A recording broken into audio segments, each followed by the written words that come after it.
Le canal Info Plus vous présente maintenant une émission sur l'œuvre des paniers de Noël à Danville.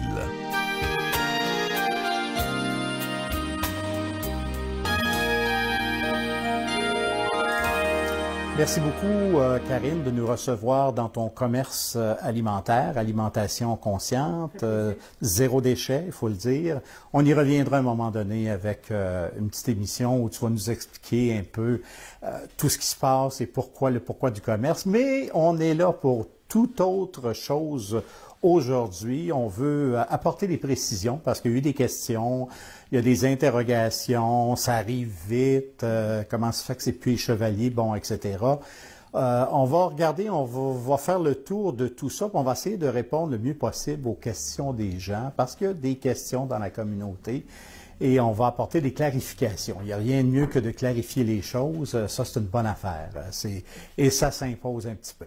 Alors tout d'abord, Karine, ma première question, pas la question qui tue ni qui brûle, mais qu'est-ce qui a fait que tu as décidé de prendre la relève spontanément comme ça? Qu'est-ce qui s'est passé pour dire, hey, on peut pas ne pas donner ou apporter des paniers aux gens qui en ont besoin?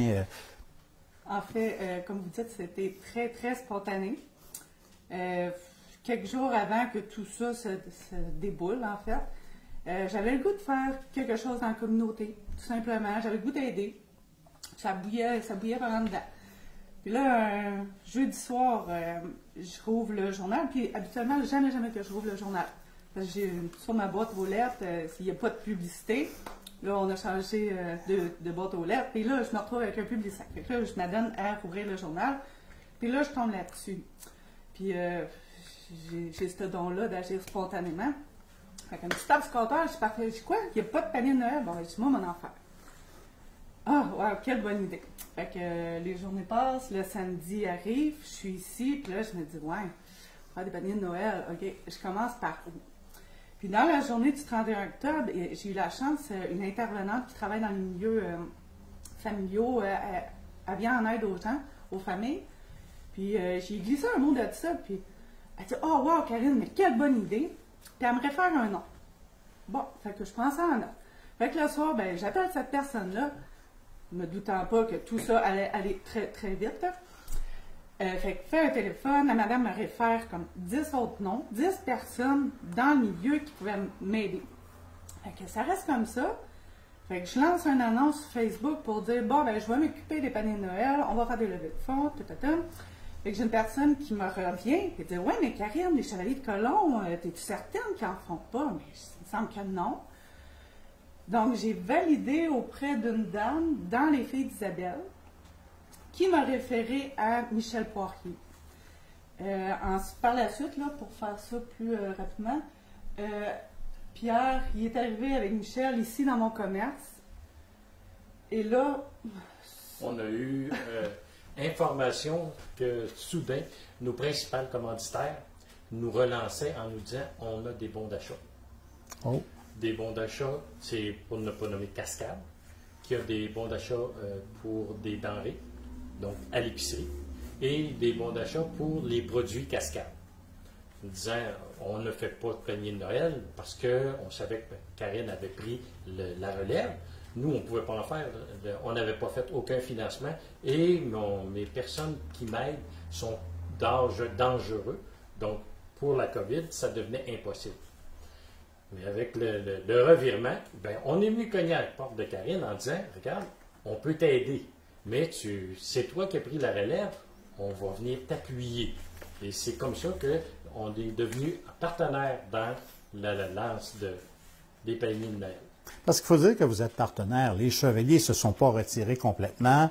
Ils possèdent une expertise. Il faut dire que ça fait quand même plusieurs années que vous faites les paniers de Noël dans la communauté et pour la communauté de Danville. Vous ne vous êtes pas retiré complètement. C'est juste que là, justement, la COVID, on sait qu'on est en temps de pandémie et surtout qu'on est en zone rouge. Alors, puis il y a eu des éclosions dans le coin, tout ça. Fait que j'imagine que ça a dû ralentir l'ardeur des troupes aussi. C'est beaucoup. C'était très compliqué de pouvoir aller là-dedans. Juste, on fait des achats. M. Poirier faisait des achats À partir du mois de mai, juin, il fait des achats pour faire des paniers. Tout était fermé, on n'a fait aucun achat ou très peu. Aujourd'hui, on se ramasse avec, on n'avait aucune denrée, donc on ne pouvait pas faire de panier. Ça prenait quelqu'un de jeune et dynamique pour relancer les paniers. De là, mais je pense aussi qu'au niveau des achats, ce que Michel m'avait déjà raconté, c'est qu'il était très limité aussi. Il n'y avait pas, au niveau du magasin, par exemple, pour ne pas le nommer, Maxi, limitait les quantités qu'il pouvait avoir. D'ordinaire, il aurait pu se procurer en bonne quantité, mais là, les choses étaient vraiment limitées. Il y a eu des choses qui ont changé dû à la pandémie. Les quantités, les spéciaux n'étaient pas là. Nous, les spéciaux faisaient qu'on achetait en spécial à grande quantité. Il n'y en a pas eu. Même que certaines denrées étaient pour manquer à un moment donné. Fait que ça devenait trop compliqué. C'était quasiment impossible. Aujourd'hui, l'économie a l'air à être relancée légèrement. On ne peut pas dire rapidement. Mais on peut faire de quoi. On va aider Karine à... Donc, vous allez l'assister, vous allez la supporter, vous allez prêter votre expertise parce que vous possédez une bonne expertise. Je pense à Michel et d'autres, Michel Poirier, puis il y en avait. Vous étiez tout un groupe d'une dizaine aux Chevaliers, très impliqués pour les paniers de Noël en arrière. Très impliqués, mais c'est toutes des personnes qui ont au-dessus de 70 ans, donc à risque. On ne veut pas mettre nos gens à risque. Mais de là où ce que notre expertise et aussi nos équipements. Karine recherchait une cuisine. Ouais. On lui a proposé nos cuisines. Ça va se faire quand même beaucoup au local des Chevaliers. Donc, je pense que les Chevaliers vont être bien présents. Là-dessus, on a aussi de l'aide financière qui est venue de 2 autres organismes locaux, qui est les Fermières, et aussi la Légion, qui nous ont fourni aussi un montant d'argent pour pouvoir aider au panier de Noël. Ça, pour ne nommer que ceux-là, il y en a d'autres. En fait, oui, c'est ça, pour retourner avant là, que M. Terrien et M. Poirier débarquent chez nous. En début de semaine, j'ai reçu un message de M. Curé et Patrick Côté me disant qu'il voulait me rencontrer. Bon, ben c'est parfait, venez, je vous attends. Il débarque ici, puis il m'offre un montant de 1 000 $. Et c'est là que j'ai fait comme, wow, OK, tout est enclenché, là, on ne peut plus reculer. C'est ça. J'avais trouvé ça, là, je me disais, wow, la générosité. Parce qu'il faut le dire, les paniers de Noël, c'est quelque chose ici à Danville. Il y a des besoins dans la communauté, des besoins, et je pense aussi avec la COVID, tout ce qui se passe depuis, on s'en va vers 1 an bientôt, là, dans quelques mois, là, ça a creusé la pauvreté davantage aussi. Il y a des familles qui souffrent, il y a beaucoup de... Puis chaque année, bon an, mal an, c'était aux alentours de plus de 70 paniers qui étaient faits.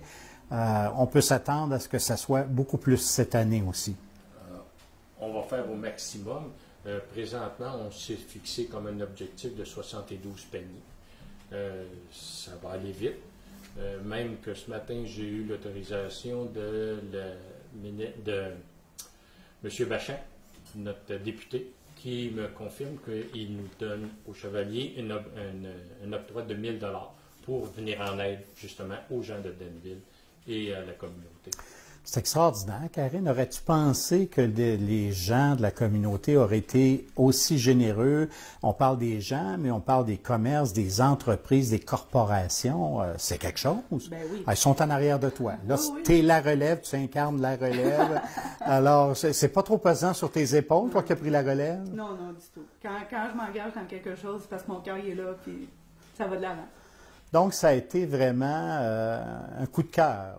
Un coup de cœur. Quand tu as vu, tu as ouvert l'actualité. Je l'ai senti, je m'en vais là. Je sais comment, où, quand, comment, avec qui, je ne savais pas, j'avais aucune idée, mais je savais que ça allait se réaliser. Mais là, ce qui est extraordinaire, c'est que tu constates que dans ce que tu es en train de faire, il y a des gens qui embarquent. Il y a de plus en plus d'embarques. Donc, tu es bien entouré. Vraiment. Il y a des gens qui veulent s'impliquer, qui reconnaissent le besoin, puis qui disent, qui lèvent la main, présent, Karine. Oui, et puis des bénévoles. Des gens, c'est certain, moi ici, je suis bien placée, là, parce que j'ai une belle clientèle, puis des gens qui sont voués à aider la communauté aussi. Puis c'est étonnant parce qu'en 3 jours, j'avais une liste de presque 15, je dirais de 15 à 20 gens qui se proposaient de bénévoles. OK. C'est quand même pas rien, là. Fait que, je veux dire, les recherches à ce niveau-là m'ont pas demandé d'effort. Puis quand que les chevaliers sont arrivés, la salle, la cuisine, c'est comme 1000 livres qui venaient de déposer, là, que j'avais plus à supporter. C'est ça, parce qu'au niveau de l'entreprise ici, au niveau de ton commerce, tu étais limité pour faire ce que ça demandait comme production puis tout ça. Mais là, le fait que de façon communautaire, les chevaliers prêtent leurs installations, tout ça, puis vous allez travailler ensemble, il va y avoir un travail, une expertise, ça c'est quelque chose. Oui, tout à fait. Parce que, bon, évidemment, en bout de ligne, il aurait fallu trouver une solution. Il y en avait. Mais ça demandait beaucoup de temps et beaucoup de planification et d'organisation. Fait que là, cette partie-là, je l'ai pu... je peux me concentrer mes énergies sur d'autres choses, sur le principal, en fait. Alors, on prend une petite pause de quelques instants et puis on vous revient tout de suite après.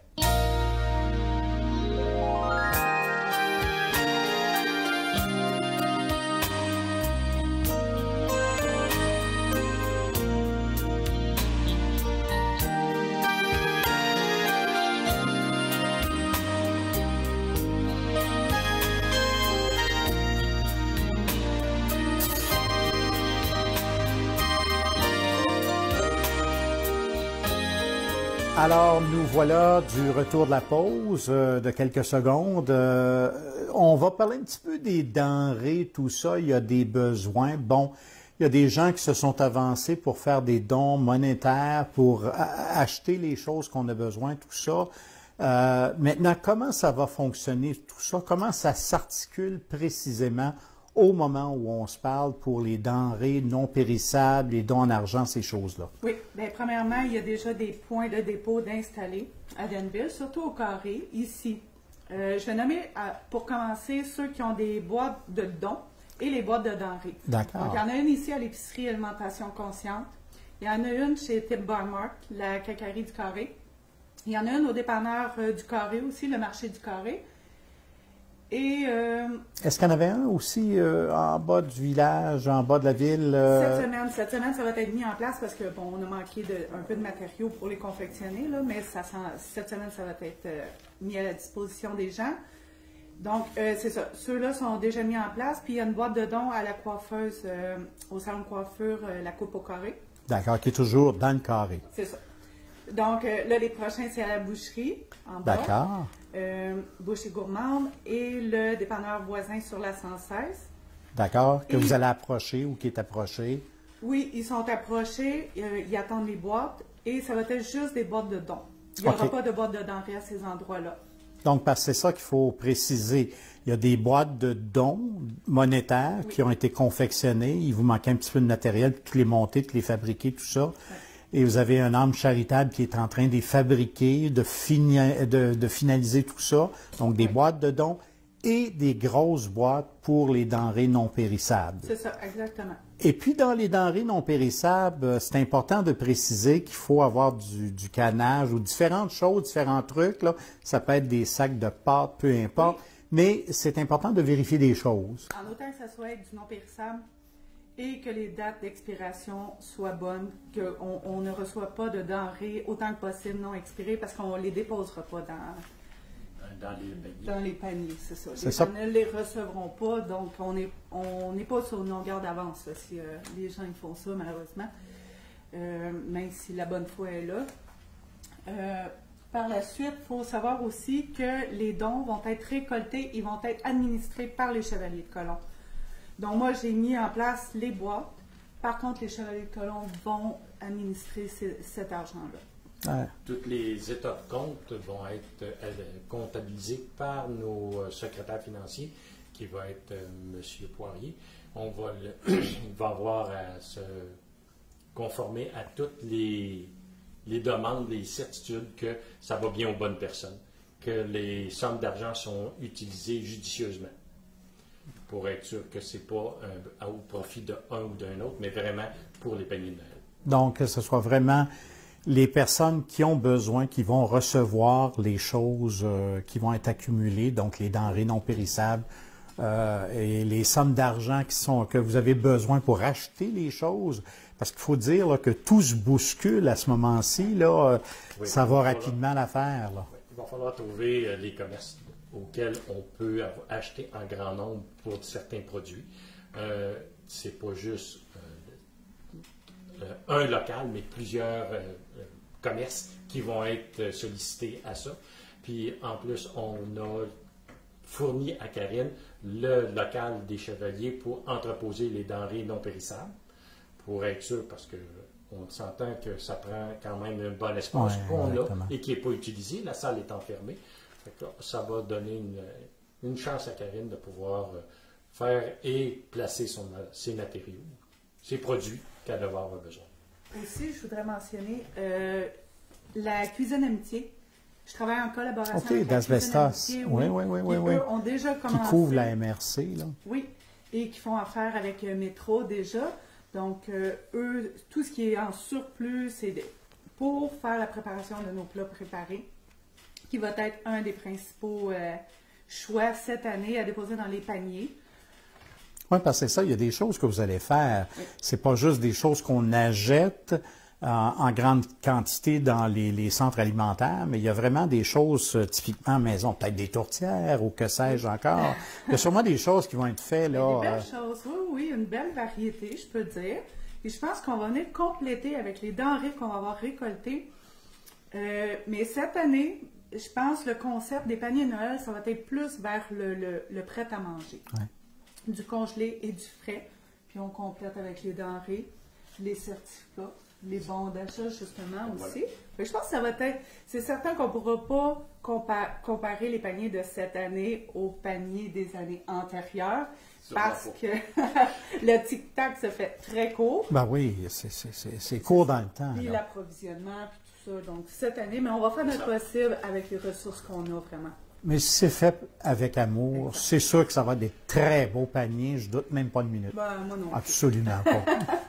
Puis on connaît aussi la générosité des temps en ce moment-ci de l'année. Les gens sont généreux. Je pense qu'on est à quelques semaines du temps des fêtes, de Noël, tout ça, de cette période-là. Et puis les gens vont être généreux comme toujours. Ça fait quand même des années que les chevaliers le font. Puis les gens le savent, c'est fait partout à travers le Québec. Bon, la guignolée, puis bon, tout ça, on ramasse des trucs pour les paniers de Noël. Ben, je pense que c'est quelque chose qui les gens se sentent interpellés à ce moment-ci de l'année pour donner, que ce soit monétairement ou donner des denrées. Puis on voit aussi dans l'ensemble des magasins, des grands centres, des grandes chaînes de magasins, il y a toujours des boîtes pour les denrées non périssables, justement, pour les paniers de Noël des régions. Là. Ça devient intéressant. Alors ça, c'est quelque chose qui va être très intéressant. Pierre, tu voulais ajouter quelque chose?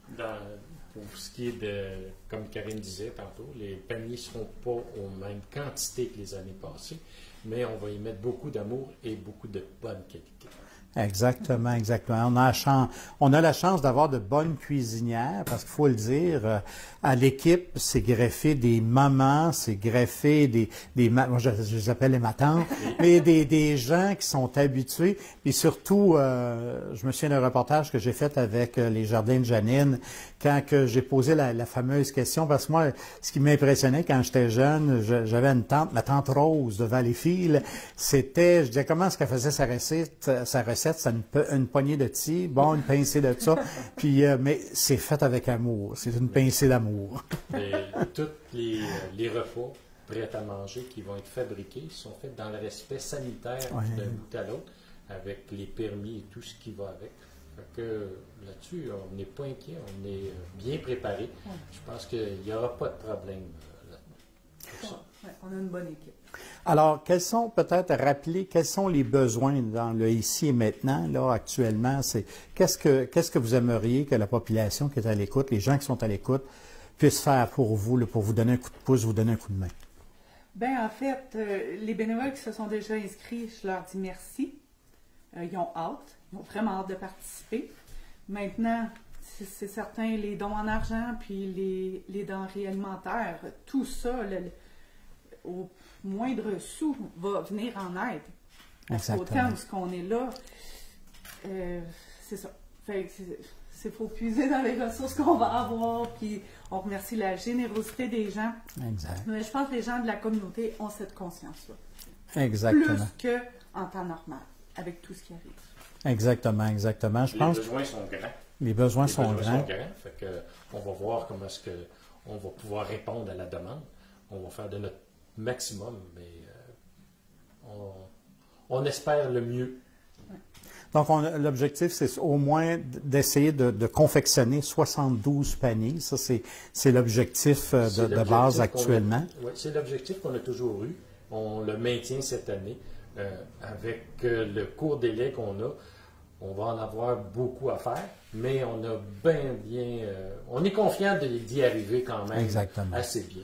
On travaille très bien en bonne équipe. Absolument. On va voir ce que ça va donner. Mais c'est fort pareil. Hein? On disait toujours autrefois, le proverbe africain, ça prend un village pour élever un enfant. Bien là, c'est la communauté qui se mobilise ensemble, les diverses organisations communautaires, la communauté qui se mettent ensemble. Tout le monde se met ensemble parce qu'on reconnaît qu'il y a des besoins bien précis. Et justement, pour les gens qui sont à l'écoute, ou les gens qui sont à l'écoute connaissent des gens qui auraient des besoins de panier de Noël, auraient besoin d'un panier de Noël. Comment ça s'articule, ça? De quelle façon on s'inscrit ou on peut s'inscrire pour les paniers de Noël? Karine va répondre à ce question. Ouais. En fait, c'est Mme Odette, Mme Francine Odette, pas des Chevaliers, des Filles d'Isabelle. Des Filles d'Isabelle, exact. Qui est en charge de ça, de prendre les inscriptions. Les jours d'inscription, c'est les jeudis, vendredis, de 9h30 à 16h30 à l'église Saint-Isaac. OK. Alors, le reprendre encore une fois, c'est Mme donc Francine Odette, du Cercle des Filles d'Isabelle, oui. Les Filles d'Isabelle, oui. d'Asbestos et la région. Oui, qui, eux, après, redistribuent les inscriptions dans chaque municipalité. Donc, ce sera nous qui serons en charge de recevoir les inscriptions par la suite, puis de les traiter.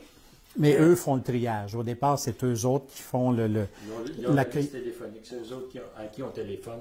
C'est toujours géré par Asbestos. Ça fait des années qu'ils le font, eux autres. On a gardé la même technique pour ça. C'est bien fait. La liste nous arrive. C'est éprouvé, c'est testé. Il y a des critères qui doivent répondre, qu'eux ont déjà un formulaire à remplir, puis ils nous transmettent la liste. Puis après ça, on complète, nous, avec ce qu'on a à répondre à cette liste-là. D'accord. Donc, on doit vraiment passer par les Filles d'Isabelle d'Asbestos. Oui. Vous dites le jeudi, vendredi, peut-être rappeler ça. Jeudi, vendredi de 9h30 à 16h30 à l'église Saint-Isaac de Jauge.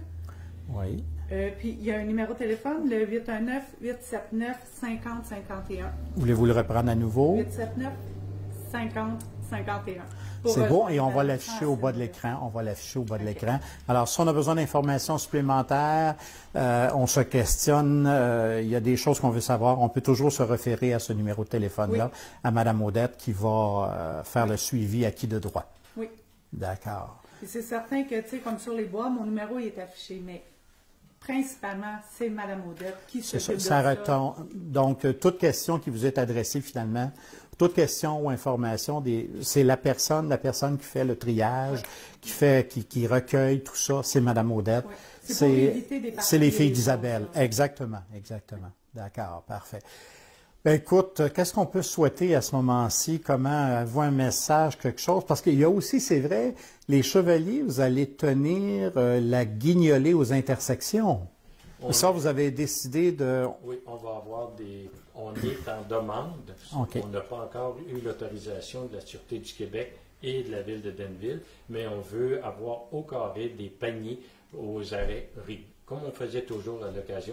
Pour ceux qui veulent, on va avoir sûrement une publicité qui va aller dans ce sens plus tard, mais dès qu'on sait la date exacte, ben, on vous demande de passer puis venir...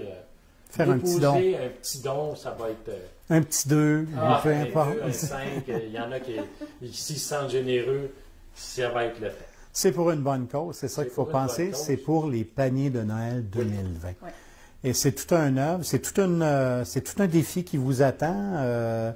Puis je pense que de jour en jour, vous êtes de plus en plus content de voir qu'il y a des gens en arrière de vous. Il y a des gens qui se joignent à l'équipe. L'équipe grossit. L'union fait la force. Exactement, exactement. Est-ce que vous avez un message justement avant de terminer ou y a-t-il des petites choses qu'on n'a pas abordées que vous aimeriez dire? On espère la plus belle réussite pour cette année 2020-2021 pour les paniers de Noël. Puis vraiment, merci à tout le monde. Tous ceux qui ont déjà aidé, contribué, ceux qui vont le faire dans le futur. On va faire un retour de toute façon pour remercier tout le monde. Mais on a confiance aux gens, on les remercie sincèrement. D'accord. Bon, on vous souhaite le meilleur des succès, quelque chose de sans précédent, parce qu'on s'attend que cette année, ça pourrait être encore plus gros que les 70 paniers et plus. Alors, on s'attend vraiment, là, on va demander un petit coup de pouce supplémentaire, peut-être cette année, pour en faire une réussite extraordinaire. C'est bon. Merci. Merci beaucoup. Plaisir.